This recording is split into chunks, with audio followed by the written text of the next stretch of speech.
éxito para tratar cierto tipo de cánceres es gigantesco para el país que lo descubre. Eso lo está haciendo China.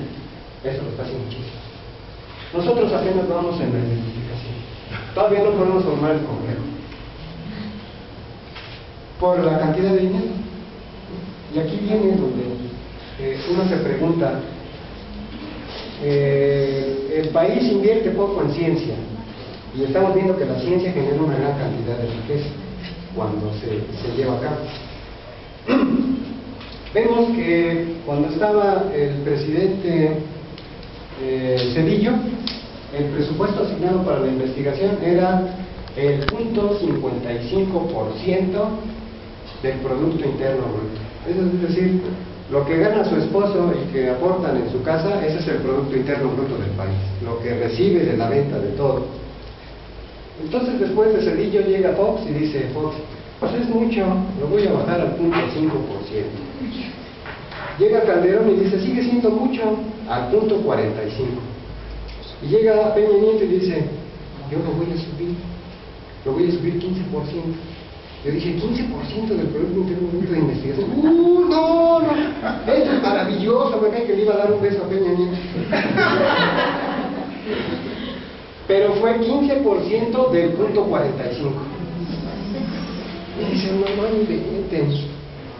Cuando Estados Unidos invierte el 7%, Japón anda por el 9%, China, que es el líder mundial, en 11%, y nosotros el 0.45 más el 15% de Peña. Bueno, entonces, esto es lo que hay sobre Plumbado, que es una planta excepcional que se encuentra aquí. Y obviamente no voy a decir dónde, porque entonces ahorita desaparece la especie. El caso es que tenemos que saber cómo usarla, porque inhibe el fenómeno inflamatorio, actúa sobre células, es tóxica. Entonces tenemos que saber qué cantidad, en qué proporción, porque ese es el conocimiento que se ha obtenido de esto. Incluso no les diría que la utilizaran todavía. El colorante, si se lo untan en la piel, le salen ámpulas en la piel, por la gran cantidad de toxicidad que tiene.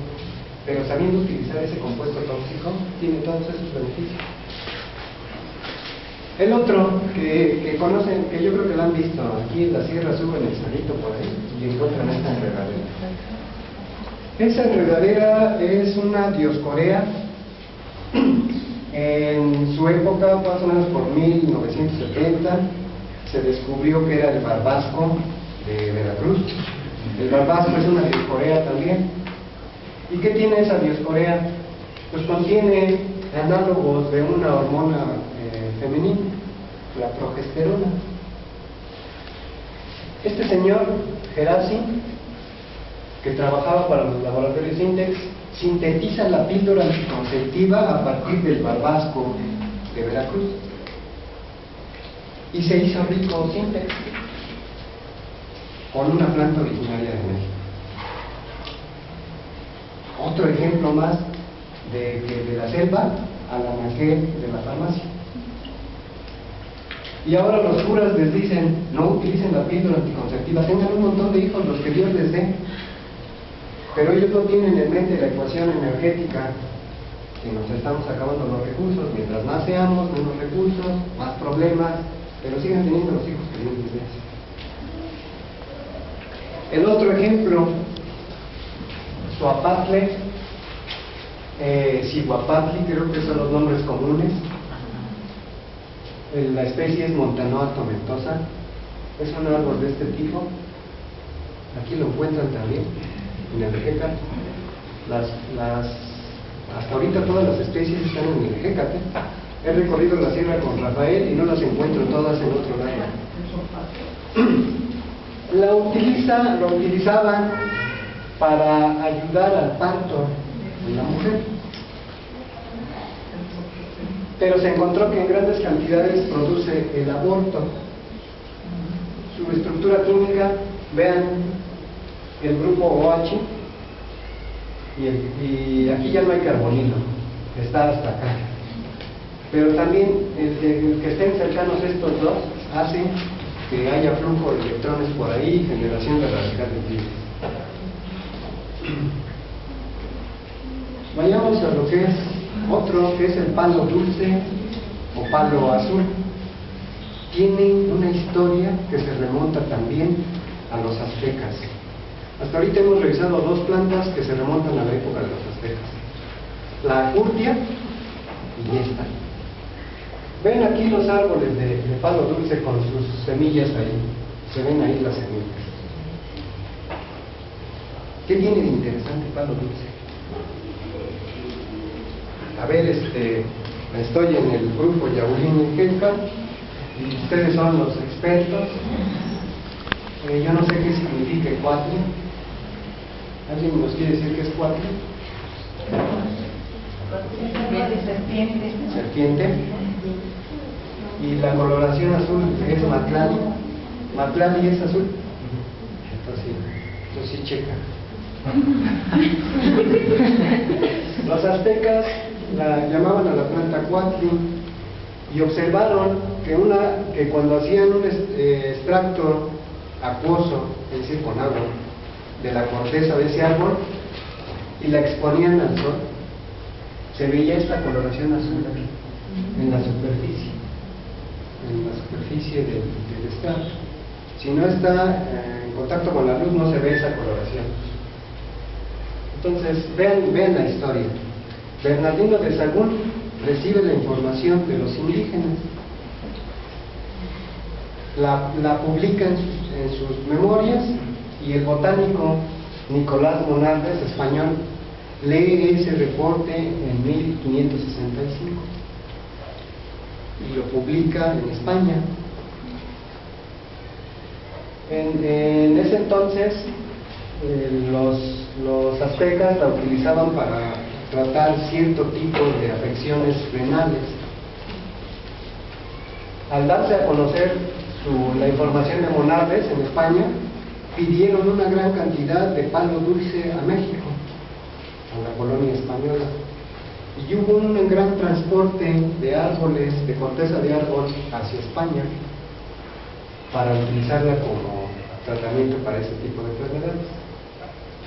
Pues bien, en este caso no voy a hablar del metabolito secundario de la actividad medicinal, sino voy a hablar del contexto histórico. Este fenómeno de fluorescencia, que se le llamó ya fluorescencia en años recientes, no se conocía como fluorescencia en 1565. Y entonces, cuando leyeron los datos de Monardes, Newton, Herschel, Boyle y otros investigadores europeos pidieron corteza de este árbol para investigar este fenómeno de fluorescencia. Y no pudieron detectar, porque la química todavía no tenía el desarrollo necesario. Imagínense, en 1565 predominaba el pensamiento religioso de que ¿por qué te preguntas qué sucede en la naturaleza si Dios lo sabe todo? Tú dedícate a rezar, y 20 Padres Nuestros, 20 Aves Marías, date unos golpecitos en la espalda y ponte a meditar, y no te pongas a estudiar los fenómenos naturales. La humanidad perdió 1200 años de investigación en donde no se produjo ningún conocimiento científico. Gracias a eso, al conocimiento, a que nos decían, pues Dios lo sabe todo. Bien, entonces hasta aquí en este momento no se conocía mucho de química. Los investigadores que publican el artículo son españoles y lo hacen en el 2009 y encuentran que hay dos metabolitos secundarios, la coatlina A y la coatlina B.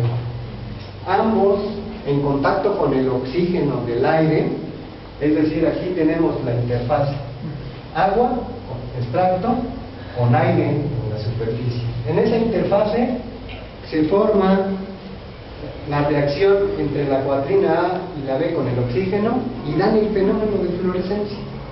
Y gracias a ese fenómeno de fluorescencia, ustedes saben la aplicación de la fluorescencia: los focos fluorescentes, las pantallas fluorescentes, saquen su celular, funciona con fluorescencia, la computadora, etcétera, ¿no? Un montón de cosas de la fluorescencia. Esa es la historia del palo dulce que tenemos en la Sierra de Guadalupe. Y le voy a adicionar más. Es una planta leguminosa, y aquí viene la respuesta a lo que decías de las bacterias. Las plantas leguminosas se asocian con bacterias fijadoras de nitrógeno. ¿Y qué es el nitrógeno? Es un compuesto necesario para todas las proteínas. Todas las proteínas tienen un grupo amino, que es de nitrógeno, y un grupo carboxílico. ¿Y qué somos nosotros? Pura proteína. Para crecer, desde que nacemos hasta que seguimos creciendo, necesitamos proteínas para que se cree nuevo tejido. ¿Y de dónde vienen las proteínas? De las plantas. ¿Y las plantas de dónde la obtuvieron? Pues de la asociación de las bacterias fijadoras de nitrógeno y sus raíces. ¿Y cómo la obtenemos actualmente? Pues de compuestos fertilizantes sintetizados artificialmente. Ahí viene el nitrógeno que toman las plantas. Pero aquí lo importante es que ese nitrógeno es fijado por bacterias del nitrógeno que está en el aire. 78% del aire es nitrógeno, pero no lo podemos utilizar porque tiene 3 enlaces. Un nitrógeno con otro nitrógeno están unidos por 3 enlaces. Hay que romper los 3 enlaces y requiere una gran cantidad de energía romperlos y incorporarlo a compuestos químicos. Eso es inviable, no se puede hacer. Entonces lo que hacen es, las leguminosas, al asociarse con las bacterias, fijan el nitrógeno del aire, lo transforman en nitrato, y ese nitrato entra a la planta y se sintetizan las proteínas. Y luego la planta es comida por un animal, la vaca, el cerdo, la cabra, lo que ustedes quieran, y luego ese animal nos lo comemos nosotros. Y ahí vienen las proteínas. ¿Sí? Entonces vean, el palo dulce, al ser fijador de nitrógeno, permite que otras plantas que se encuentran en su base crezcan en ese suelo rico en nitrógeno. Y esa es otra utilidad del palo dulce. Y van viendo cómo vamos interrelacionando la estructura química, los metabolitos secundarios, el metabolismo primario y la fijación del nitrógeno y la importancia de la flora intestinal.